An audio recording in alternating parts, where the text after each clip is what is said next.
Hi everyone, my name is Paige Sokol and this is my RELI 367 final project.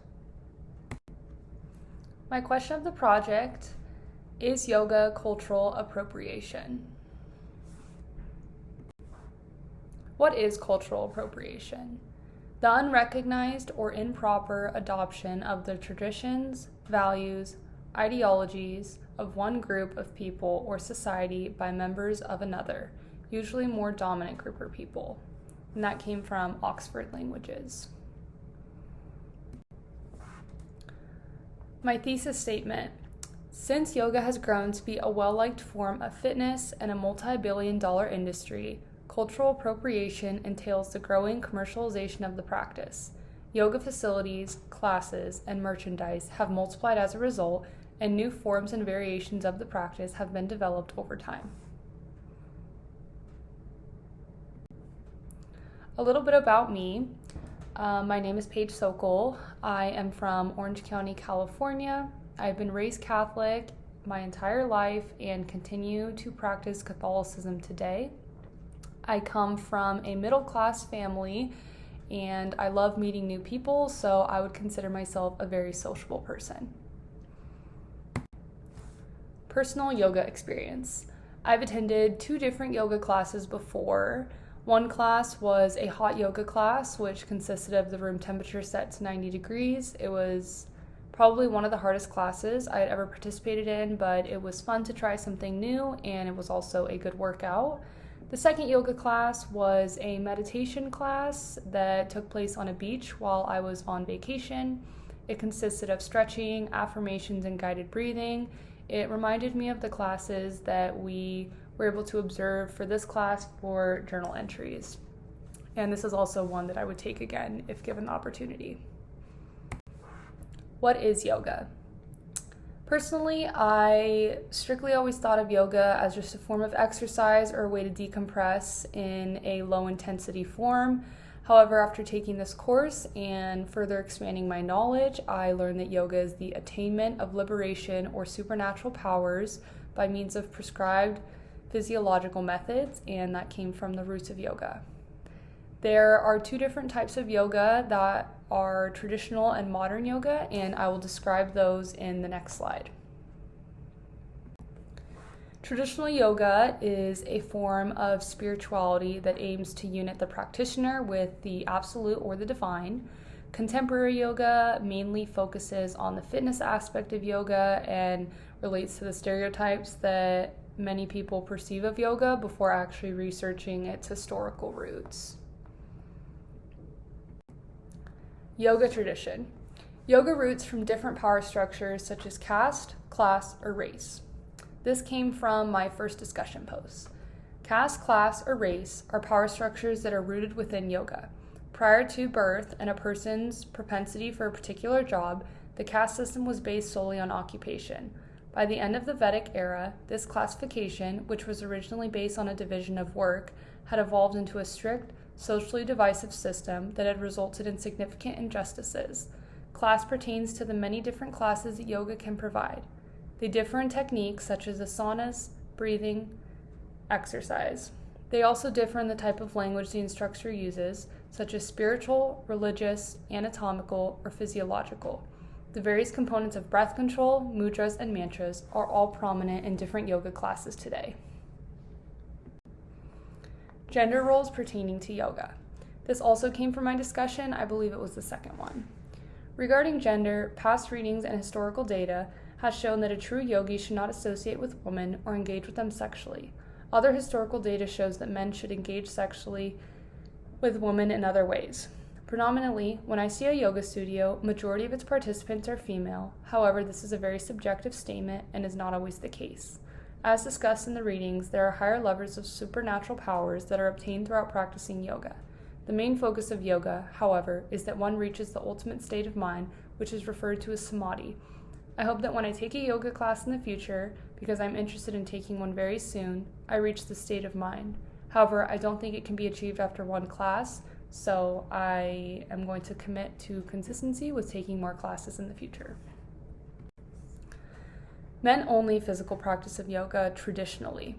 Hatha yoga was a physical form of yoga, and it was once a practice that was exclusively available to men only. This helps relate back to the idea that yoga is very spiritual and devoted to those who were considered enlightened at the time. There are three main categories that this class focused on regarding the perspectives of yoga. One was using mind and body, 2 was breath control, and 3 was mudras, traditional. Mind and body yoga. Mind and body yoga is a healthy habit that unwinds both the body and mind by focusing on breathing deliberately and moving the body. It can be used for general health purposes as well as to assist control pain, tension, anxiety, and depression.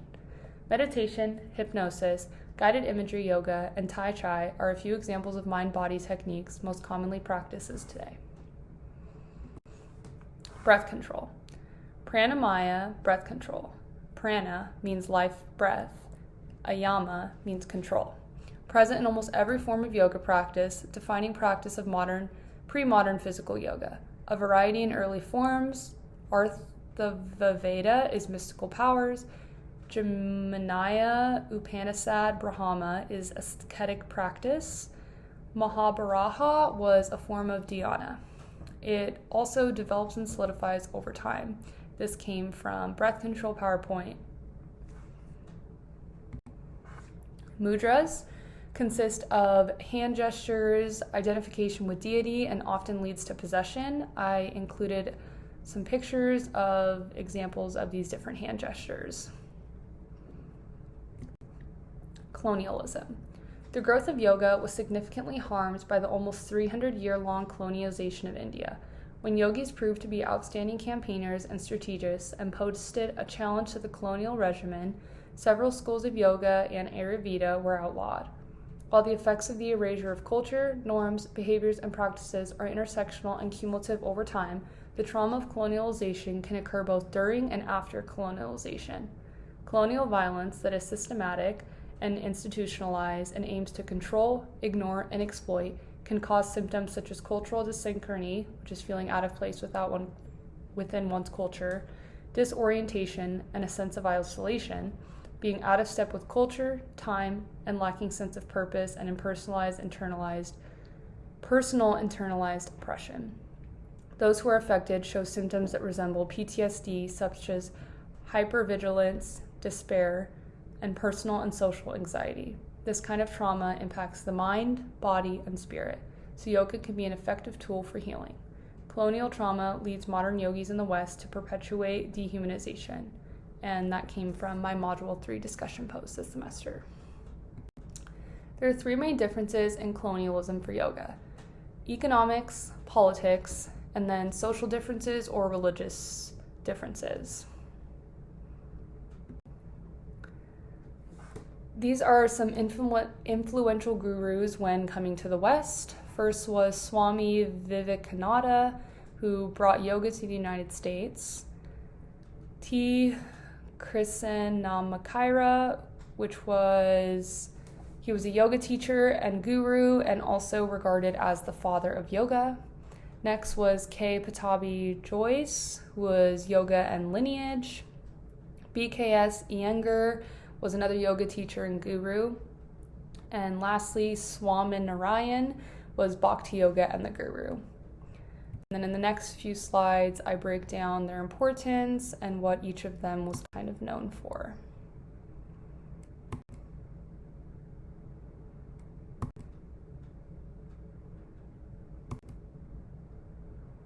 And these were all taken from the lecture readings. Yoga today. Examples of cultural appropriation. Everyone should be included and allowed to participate.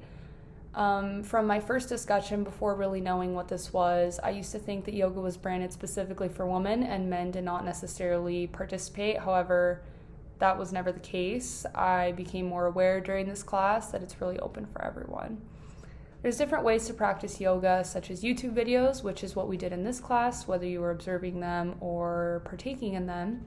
Yoga and fitness apps available on smartphones, and traditional in-person yoga classes. And some stereotypes relate to clothing worn to yoga. There's some typical people who wear Lululemon, Vuori, Alo, but it's really just whatever you feel comfortable in. Cultural appropriation. As stated in this article I have put above, cultural appropriation is when a dominant culture takes away from another culture without full regard for the context, respect, or reverence. The things that are usually co-opted include images or symbols, scripts, practices, fashion, art, music. This phenomenon can also be called cultural misappropriation, a term that was widely used in the 1980s. I have some examples here. They're a little extreme, but they help kind of show a real life cultural appropriation example. First would be if a Canadian retailer selling clothing and jewelry with Sanskrit words or symbols to a predominantly white demographic.